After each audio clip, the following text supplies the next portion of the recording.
Welcome to rule study. Good morning दोस्तों, मैं हूं ओम प्रकाश। आज हम 17 मई 2021 के जितने भी करंट अफेयर के क्वेश्चन बनते हैं उनसे रिलेटेड और चर्चा करेंगे। तो चैनल पर पहली बार सब्सक्राइब करना और वीडियो अच्छी लगे तो लाइक ज़रूर करना। और इस डेली करंट अफेयर के सेशन को है वो अपने दोस्तों के साथ शेयर ज़रूर कर देना ताकि डेली करंट अफेयर की वीडियो है वो मिलती रहे। आज का पहला क्वेश्चन देखते हैं। हाल ही में किस राज्य में कोविड-19 महामारी की दूसरी लहर के बीच पर्यटन क्षेत्र से जुड़े लोगों के लिए 3 करोड़ के राहत पैकेज की घोषणा की गई है? तो इसका ऑप्शन ए सही होगा, जम्मू कश्मीर। जम्मू कश्मीर में नदियों और अन्य पर्यटन क्षेत्र से जुड़े जितने भी लोग हैं उन्हें हो 3 करोड़ के राहत पैकेज की घोषणा जम्मू कश्मीर सरकार ने की है। तो जम्मू कश्मीर के बारे में जान लेते हैं। इसका गठन है 31 अक्टूबर 2019 को केंद्र शासित प्रदेश के रूप में हुआ है। कैपिटल जम्मू और श्रीनगर दोनों ही हैं। सर्दियों में जम्मू रहती है और गर्मियों में श्रीनगर रहती है। उपराज्यपाल मनोज सिन्हा है। इसकी आधिकारिक भाषा उर्दू, डोगरी, हिंदी और कश्मीरी है। इसका हाईकोर्ट श्रीनगर है। जिला इसके अंदर 20 जिले आते हैं। लोकसभा से 5 सीट है और राज्यसभा से 4 सीट है। नेक्स्ट क्वेश्चन देखते हैं। इतना आपको जम्मू कश्मीर के बारे में ध्यान में रखना है। हाल ही में MMA में विश्व खिताब जीतने वाले भारतीय मूल के पहले फाइटर कौन बने हैं? तो इसका ऑप्शन बी सही होगा, अर्जुन सिंह भुल्लर। MMA विश्व चैंपियनशिप है वो सिंगापुर में आयोजित हुई थी। MMA मिक्स्ड मार्शल आर्ट्स, इसमें है वो अर्जुन सिंह भुल्लर ने अमेरिकन ब्रेंडन वेरा को हरा कर है वो ये खिताब अपने नाम किए हैं। इसका ऑप्शन बी सही होगा। नेक्स्ट क्वेश्चन देखते हैं। किस राज्य सरकार ने स्वास्थ्य कर्मियों और अन्य कर्मचारियों की वेतन का भुगतान करने हेतु 3 नगर निगमों के लिए 1,051 करोड़ रुपए की निधि की घोषणा की है?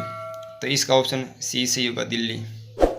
दिल्ली में जितने भी स्वास्थ्य कर्मी और अन्य कर्मचारी हैं उन्हें भ्रष्टाचार के कारण जो वेतन है वो टाइम पर नहीं मिलता है, इसके लिए वो दिल्ली सरकार ने 1,051 करोड़ रुपये की निधि की घोषणा की है।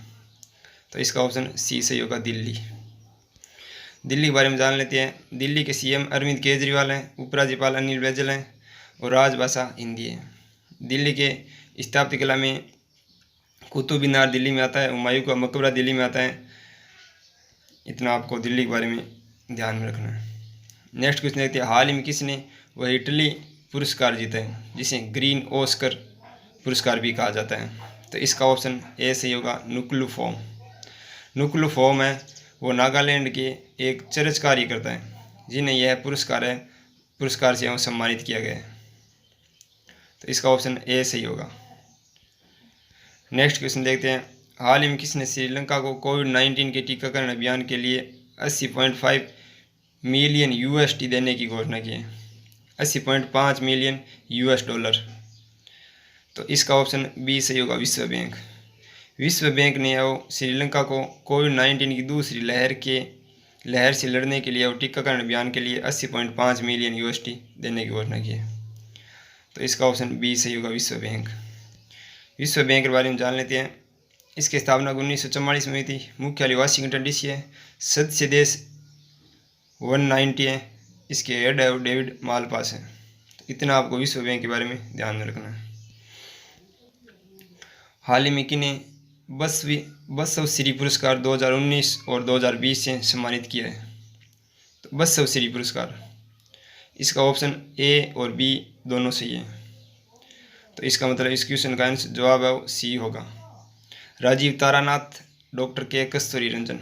राजीव तारानाथ एक संगीतकार हैं जिन्हें यह 2019 का बसव श्री पुरस्कार है मिला है। और डॉक्टर के कस्तूरी रंजन जो एक वैज्ञानिक है जो इसरो के हेड के रूप में वो कार्यरत हो चुके हैं, उन्हें 2020 का बसव श्री पुरस्कार वो सम्मानित किए हैं। तो इसका ऑप्शन सी सही होगा, दोनों। नेक्स्ट क्वेश्चन देखते हैं। हाल ही में सिंधु दर्शन उत्सव स्थगित कर दिया है, यह किस राज्य से संबंधित है? तो इसका ऑप्शन सी सही होगा, लद्दाख। लद्दाख में सिंधु नदी के तट पर है वो सिंधु दर्शन उत्सव मनाया जाता है। तो इसमें कोविड-19 की दूसरी लहर के मद्देनजर रखते हुए वो सिंधु दर्शन उत्सव को स्थगित कर दिया है। इसका ऑप्शन सी सही होगा, लद्दाख। लद्दाख के बारे में जान लेते हैं। लद्दाख भारत का सबसे बड़ा और सबसे कम आबादी वाला केंद्र शासित प्रदेश है। इसका गठन 31 अक्टूबर 2019 को केंद्र शासित प्रदेश के रूप में हुआ है। इसकी कैपिटल लेह है। इसके अंदर केवल 2 ही जिले आते हैं, लेह और कारगिल। उपराज्यपाल रामकृष्ण माथुर है। हाईकोर्ट जम्मू कश्मीर है। आधिकारिक भाषा हिंदी, तिब्बती और लद्दाखी है। इतना आपको लद्दाख के बारे में ध्यान में रखना है। नेक्स्ट क्वेश्चन देखते हैं, हाल ही में बारिशिटिनिब दवा को कोविड-19 उपचार प्रोटोकॉल में किस राज्य ने शामिल किया है? तो इसका ऑप्शन है सी सही होगा, गोवा। गोवा ने बारिशिटिनिब दवा को कोविड-19 उपचार प्रोटोकॉल में शामिल किया है। इस दवा के लेने से वो आप सांस कोविड-19 के जितने रोगी हैं उन्हें सांस फूलने की वो समस्या कम हो जाती है। ज़्यादातर वयस्कों में ये यूज में लेते हैं। तो गोवा के बारे में जान लेते हैं। गोवा का गठन 30 मई 1987 को हुआ था, बट गोवा है वो 19 दिसंबर 1961 को पुर्तगालियों से आज़ाद हुआ था, लेकिन गोवा राज्य के रूप में वो अधिकृत 30 मई 1987 को हुआ था। इसकी कैपिटल पणजी है। सीएम प्रमोद सावंत है। गवर्नर भगत सिंह कोश्यारी है। इसका हाईकोर्ट मुंबई है। राजभाषा गोवा की राजभाषा कोंकणी है। गोवा से लोकसभा सीट 2 है, राज्यसभा सीट 1 है। तो इतना आपको गोवा के बारे में ध्यान में रखना है। गोवा मुक्ति दिवस, ये क्वेश्चन है वो बार बार एग्जाम में रिपीटेड होता है। गोवा मुक्ति दिवस है वो 19 दिसंबर को मनाया जाता है, क्योंकि 19 दिसंबर 1961 को गोवा वो पुर्तगालियों से मुक्त हुआ था। नेक्स्ट क्वेश्चन देखते हैं, हाल ही में किस देश ने अपने याओगन उपग्रहों को कक्षा में प्रक्षेपित किया है? तो इसका ऑप्शन बी सही होगा, चीन। चीन ने अपने याओगन उपग्रहों को कक्षा में प्रक्षेपित किया है अंतरिक्ष में। तो यह उपग्रह है वो विद्युत चुंबकीय पर्यावरण सर्वेक्षण और प्रौद्योगिकी परीक्षणों से रिलेटेड है। चीन के बारे में जान लेते हैं। इसकी कैपिटल बीजिंग है। राष्ट्रपति शी जिनपिंग है। प्रधानमंत्री ली कचियांग है। चीन विश्व में जनसंख्या में प्रथम स्थान पर है और चीन की मुद्रा है वो रेनमिन भी है। कभी कभार युआन भी ऑप्शन में आता है।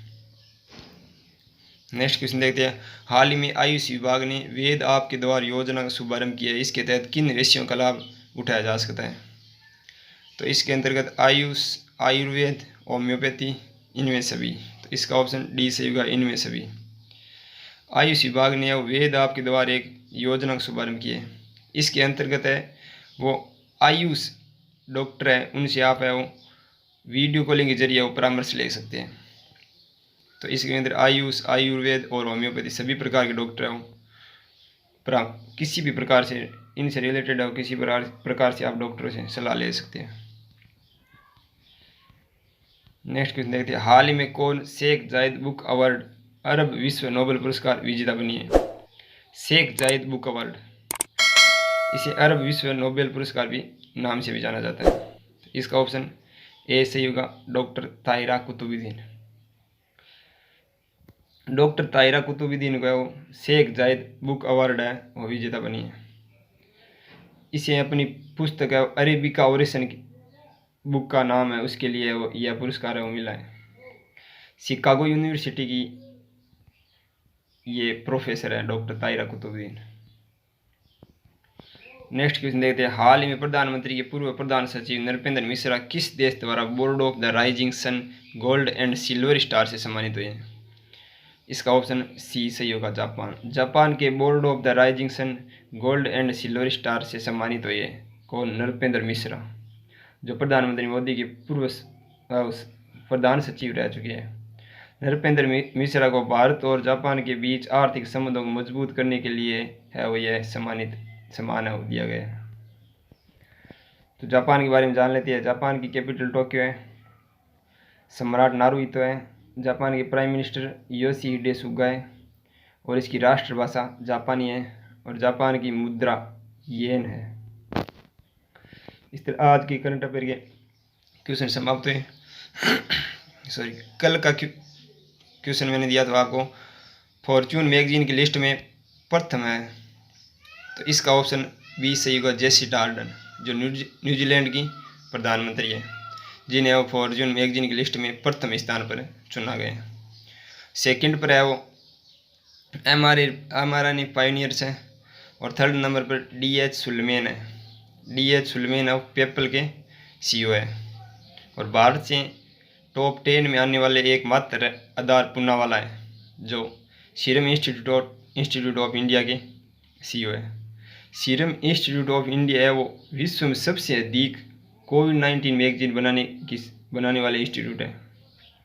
सबसे ज़्यादा है वो कोविड-19 वैक्सीन का उत्पादन किया है। और इस लिस्ट में अरविंद केजरीवाल भी है जो 42वें नंबर पर है। आज का क्वेश्चन देखते हैं। हाल ही में किस राज्य में मलेरकोटला 23वां जिला बना है? तो इसका option A Haryana, B Punjab, C Gujarat, D Maharashtra. तो इस क्वेश्चन का जवाब है आप कमेंट बॉक्स में ज़रूर देना और वीडियो अच्छी लगे तो लाइक ज़रूर करना और अपने दोस्तों के साथ है वो शेयर ज़रूर कर देना और बेल आइकन ज़रूर प्रेस कर देना ताकि आपको नई वीडियो की नोटिफिकेशन है वो मिल सके। और मैं यहाँ पर डेली करंट अफेयर की वीडियो है वो लाता रहूँगा। Thank you.